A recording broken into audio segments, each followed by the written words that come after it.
शादी की तारीख 2 माह बाद की रखी गई थी। गांव में इतनी ही लंबी लंबी रखी जाती थी, मगर ये 2 माह यूं गुजरे कि पता ही ना चला। और जब एक दिन अम्मा ने अब्बा से कहा, शादी में सिर्फ 15 दिन बाकी हैं, सोचती हूँ अब भाइयों को भी जाकर एक बार खुद कह आऊँ, बाकी रुके तो नाई जाकर दे आएगा। आप क्या कहते हैं? कहना क्या है, जब दिल चाहे चली जाना। अब्बा ने हुक्का पीते हुए कहा, अम्मा मैं भी तुम्हारे साथ जाऊंगी। मैंने जल्दी से कहा। अयाज मुझसे नाराज़ था, मगर मेरे दिल में अब उसकी मोहब्बत थी। अरे तू चली गई तो घर में कौन रहेगा? बड़ा बड़ा शादी वाला घर है, अगर खुदा ना हंसता कोई चोर। कुछ नहीं होता अम्मा, चची को एक दिन इधर छोड़ जाते हैं। मैंने मशवरा दिया।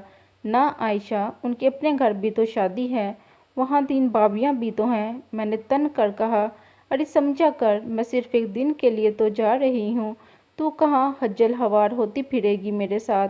अम्मा ने मुझे समझाने की कोशिश की।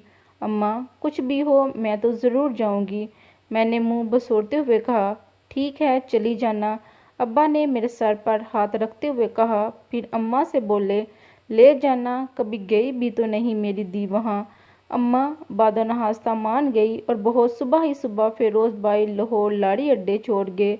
अगरचा वो तो कहते थे वो साथ जाएंगे, मगर अम्मा ने इनकार कर दिया था कि यहाँ पहले ही बहुत काम है। फिरोज अम्मा की बात मान गए, हमें 2 टिकट दिलाकर लाड़ी में बिठाया और खुद वापस चले गए। दोपहर डले हम अम्मा के गांव के छोटे से स्टॉप पर खड़े थे। वहाँ से अम्मा ने तांगा करवाया जो उनके अपने ही गांव का था। फिर वो तांगे वाले से गांव का हाल अहवाल पूछने लगी और तांगा बांध में किसी टेप रिकॉर्डर की तरह शुरू हो गया। और मैं बेजारी से आसपास फैले नज़ारों को देखने लगी कि इस कदर लंबा सफ़र मैंने पहली बार किया था और शदीद थकन हो रही थी। हम तांगे में बैठे घर जा रहे थे कि रास्ते में अयाज ज़मीनों पर ट्रैक्टर चलाता हुआ नजर आया। उसके साथ एक और उसकी उम्र का लड़का था। उसने भी हमें देखा और ट्रैक्टर छोड़कर हमारी तरफ आया। मैंने जल्दी से तांगे वाले को रुकने का इशारा किया। इतने में अयाज भागता हुआ हमारे करीब आया और आते ही अम्मा को सलाम किया। तो जवाब में अम्मा ने लंबी दुआएं दी तो वो मेरी तरफ मुतवज्जा हुआ। मैंने बड़ी चादर ओढ़ रखी थी, इसलिए वो मेरे मोटापे का अंदाज़ा ना कर सका। मुस्कुराकर मुझे देखा और कहा, तुम कैसी हो आयशा? उसके लहजे में बेहद नरमी थी। अच्छी हूँ, उसकी तवज्जो पाकर खिल पड़ी थी।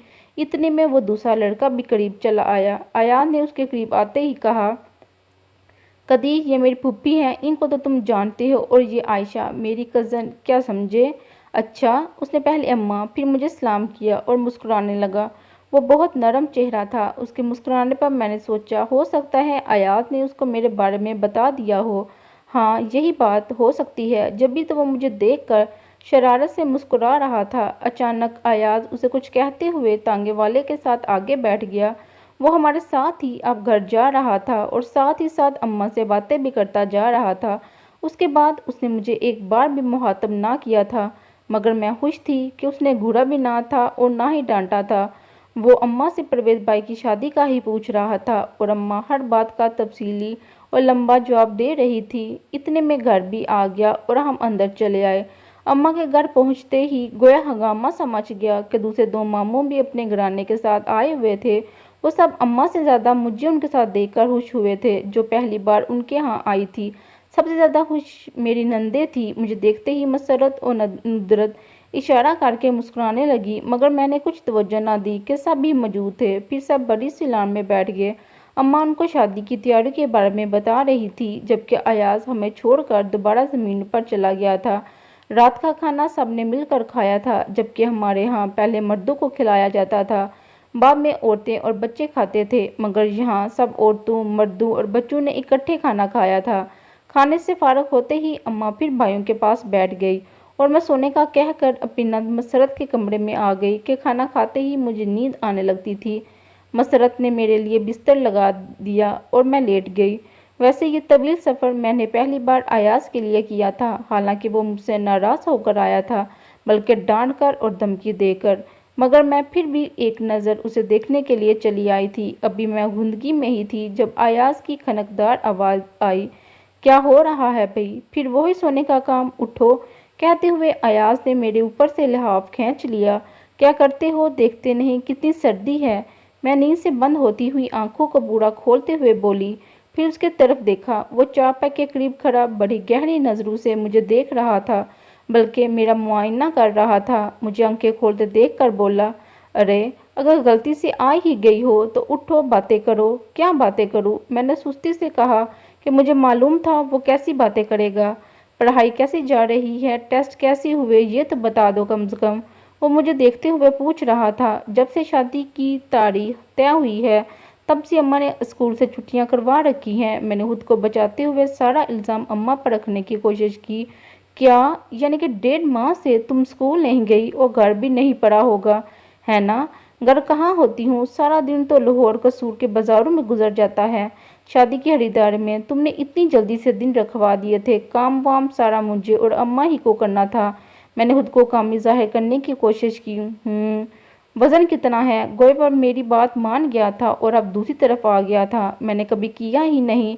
मैंने साफ झूठ बोला। अगर चाह करती मैं दिन में 10 बार थी, मगर कुछ फ़र्क पड़ा होता तो सच बोलती। उठो, अब करो, उसने ज़रा सख्त लहजे में कहा। अब? मैंने हैरान होकर उसको देखा। अब कैसे करूं? मशीन साथ तो नहीं लाई यहाँ? मशीन है यहाँ, उठो। उसने मेरा हाथ पकड़कर एक झटके से उठाया और मुसरत की अलमारी से मशीन निकाल लाया और मजबूरन मुझे मशीन पर खड़ा होना पड़ा। मेरे खड़े होने पर अयाज ने झुककर नंबर देखे, फिर सर थामते हुए बोला, उफ खुदाया, 70 किलो। मैं चुपचाप मशीन से उतरकर अपने बिस्तर की तरफ बढ़ी तो अयाज ने मेरा हाथ पकड़कर तलख लहजे में कहा, पहली बार ऐसा देखा है कि मशीन की मौजूदगी में वजन कम होने के बजाय बढ़ा हो। आखिर तुम करती क्या हो? मैं चुप रही। वो मुझे कुछ देर देखता रहा, फिर बोला, बेकार, अब नामुमकिन है, और बाहर निकल गया। और मैं फिर बिस्तर पर लेट गई। कुछ देर उसकी बातों पर गौर करके मुझे रोना आया। फिर खाने और थकन की वजह से जल्द ही सो गई। सुबह मेरी आंख मसरत के उठाने पर खुली थी। अम्मा नाश्ते के बाद ही जाना चाहती थी, लेकिन मामू ने कहा, अब आ ही गई हो तो एक दिन मजीद रुक जाओ, और अम्मा मान गई। नाश्ते से फारग होते ही मसरत मुझे अपनी सहेली के घर ले गई। वहाँ से वापस आई तो सब खाना खा रहे थे, मगर अयाज उनमें नहीं था।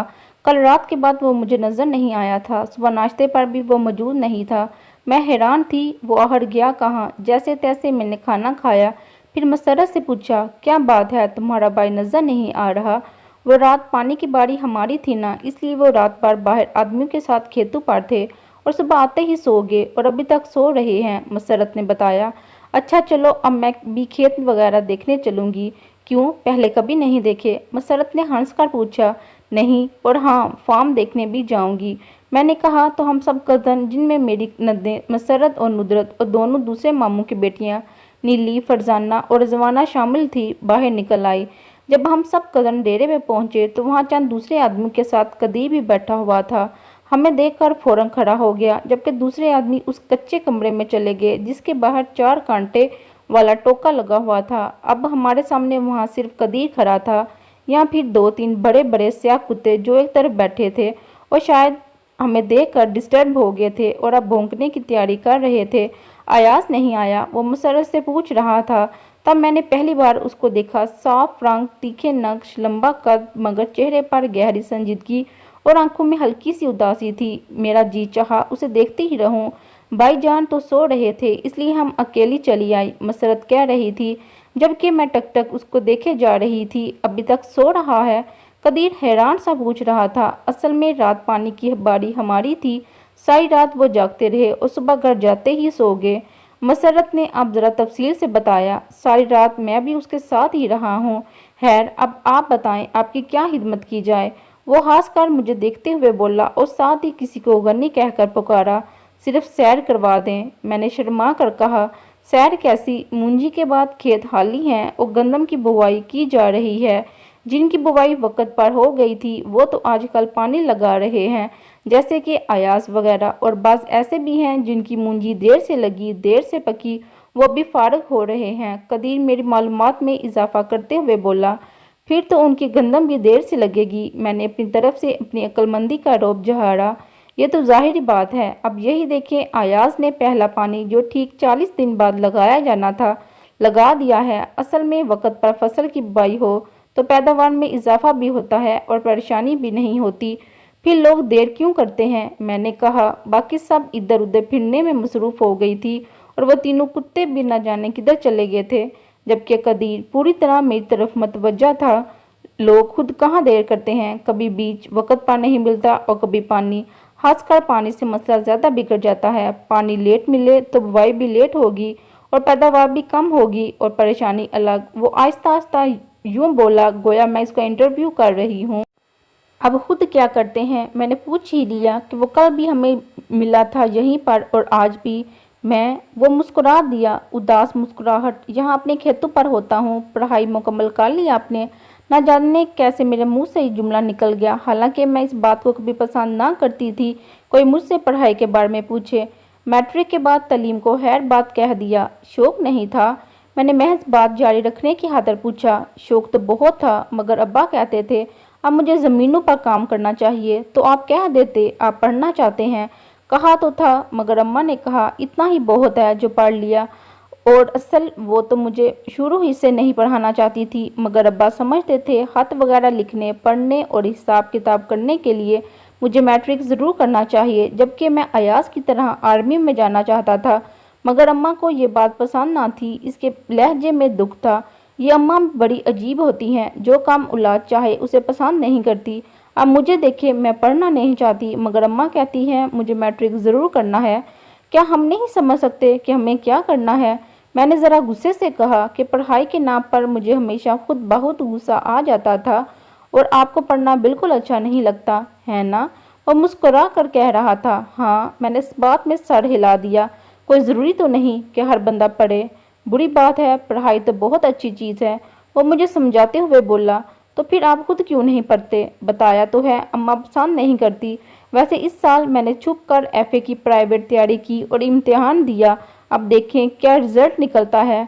अल्लाह करे आप पास हो जाएं। वो तो हो ही जाऊंगा, उसने पुरएतमाद लहजे में कहा।